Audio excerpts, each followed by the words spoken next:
It's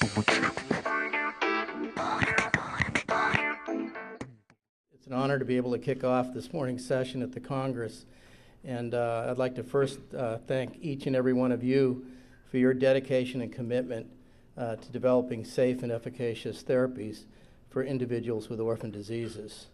I'd also like to thank the sponsors, the organizers, for making certain we have a patient perspective woven throughout the entire conference with a focus on the importance of working with patients and patient communities as you develop your drugs and put them to market. Alpha-1 is an autosomal codominant disorder that causes a predisposition to developing lung and/or liver disease. About 5% of individuals with Alpha-1 present with early onset, present as infants with infantile cirrhosis and require transplantation. It's the second cause of liver transplantation in children. And most of us present with lung disease somewhere in our third or fourth decade, 35 to 45 years old. My twin brother and I were symptomatic at 35, which is pretty typical. Initially diagnosed with allergy-induced asthma, and got a proper, complete diagnosis of Alpha-1 Antitrypsin Deficiency when they did a health history study at Harvard Pilgrim on my brother. We have 3 of 4 siblings with Alpha-1 in our family, and we realized that was what our mom died of when she was 46 and we were 13. My twin brother's on full-time supplemental oxygen on the transplant list. I'm blessed to have 37% of lung function, and only have to use oxygen at night when I sleep, when I exercise, when I fly, or when I'm at altitude. So I think it's critically important from a patient perspective to have access to orphan therapies. I wouldn't be alive today, and my twin brother certainly wouldn't be alive today if we didn't have access over the past 20 years to a therapy that slowed the progression of our disease down.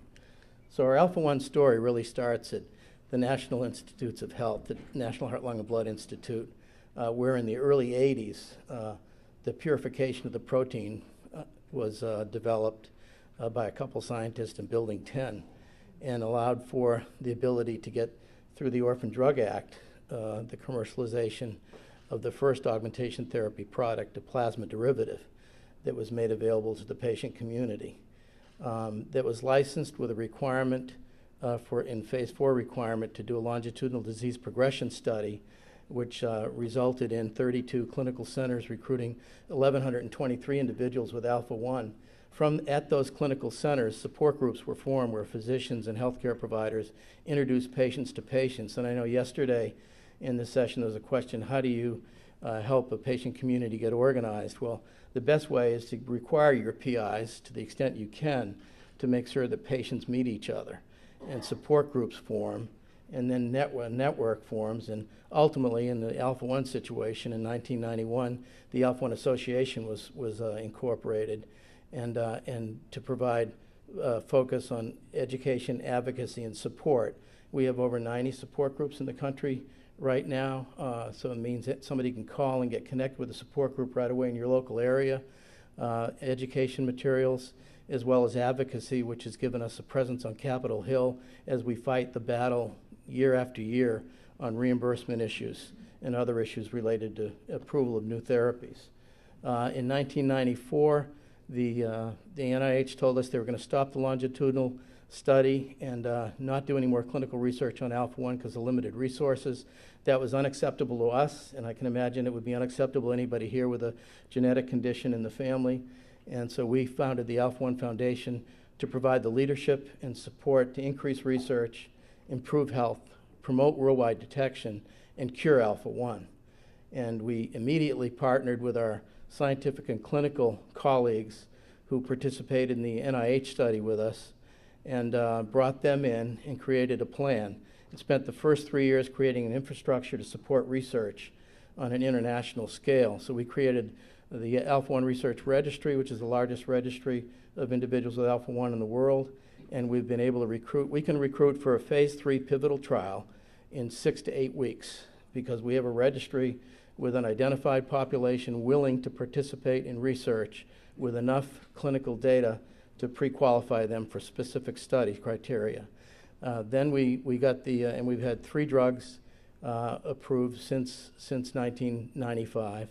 And we have a DNA and tissue bank with the largest repository of DNA and tissue for the international investigator community, a translational research lab, and a diagnostic and international reference lab for genetics. We've funded $40 million of research since 1995 at about 50 institutions in North America and Europe. Some of our researchers have identified therapeutic strategies and specific therapeutic compounds that biotech companies are now looking at and pharmaceutical companies are looking at for potential Alpha-1 therapies. Could be a therapeutic solution, could be the cure. We also, at the time we started the foundation, created a health management company, realizing we didn't have the resources to support a lot of research, AlphaNet. And AlphaNet was created to not only develop a comprehensive health management platform, but also to develop a source of recurring revenue for the foundation. And by providing health management services and support services for clinical trials, AlphaNet has contributed over $30 million to the foundation since 1995, and are coordinating the care of about 3,000 individuals on augmentation therapy today. The Alpha-1 Foundation also created, most recently, the TAP, the Alpha-1 Project. And the Alpha-1 Project is a venture philanthropy platform, a for-profit wholly owned subsidiary with a specific purpose to be able to invest in targeted therapeutic development in biotech and pharmaceutical companies to make certain we make every effort to prioritize Alpha-1. So as you see, the responsibility of the community stems from organizing ourselves, working with our scientific community, working with industry to get drugs approved, and ultimately maybe even we become a funding source to get somebody to prioritize or fund that extra study that prioritizes the development of an Alpha-1 therapy. AlphaNet was proud to co-found Centric Health Resources, which Peggy Bemis is going to talk about on Friday morning. And as a disclosure, I'm chairman of the board of Centric, and AlphaNet owns an equity interest in Centric Health Resources. And it's really improved the quality of our lives with an integrated platform of specialty pharmacy and health management. And I look forward to everybody being able to listen to the Centric story. The Alpha-1 Foundation also funded the COPD Foundation with a seed grant of $500,000 when we called it Operation Trojan Horse to embed that Alpha-1 message in COPD and make certain that everybody gets tested for Alpha-1. And that's worked tremendously for us. We've tripled the diagnosis of individuals with Alpha-1 being the most significant genetic risk factor for COPD.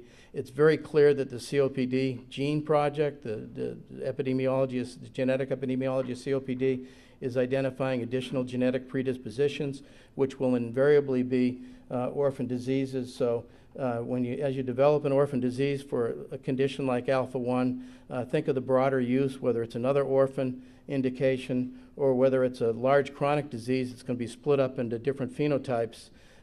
Right now we're having, there's clinical trials using our Alpha-1 protein in Europe for cystic fibrosis, for bronchiectasis, surely in Alpha-1, and surely there'll be an application for garden variety emphysema and post-lung transplant therapy moving forward. This June we're having a workshop, is our 12th in a series of our critical issues workshops, and Steve Groff just walked in the room from the Office of Rare Disease Research at NIH. He counseled us, and get your patient communities, and you all talk with Steve about how the patient community can get engaged at NIH. He counseled us for these critical issues workshop series and conference grants at the NIH.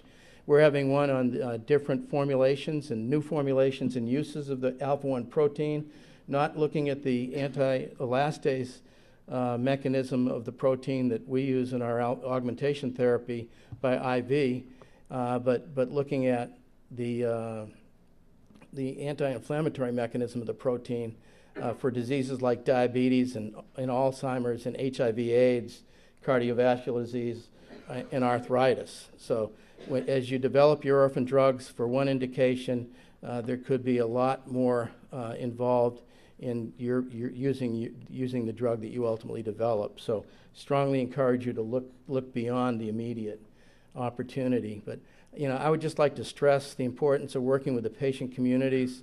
We're real people. And we may, with lung disease, sick lungs don't show. With some diseases, it's very obviously people are affected.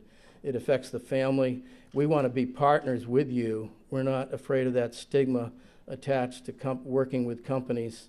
It takes all of us. It takes the clinician and scientists. It takes you in the development and discovery area, and it takes the patient community. So as you can count on us to go to the FDA and help negotiate a tough clinical protocol with you and challenge the FDA on that and work with the FDA. You can count on us to talk with the FDA about fast-track approval. Use the patient communities as in partnership and work with them. And this meeting is a tremendous example of how different patient communities have responded to having access to orphan therapies, but just think of the thousands of orphan conditions that don't have access to therapies because there aren't any. So I'd like to close by thanking you on behalf of the Alpha-1 community for your dedication and commitment to developing safe and efficacious orphan drugs. Thank you very much.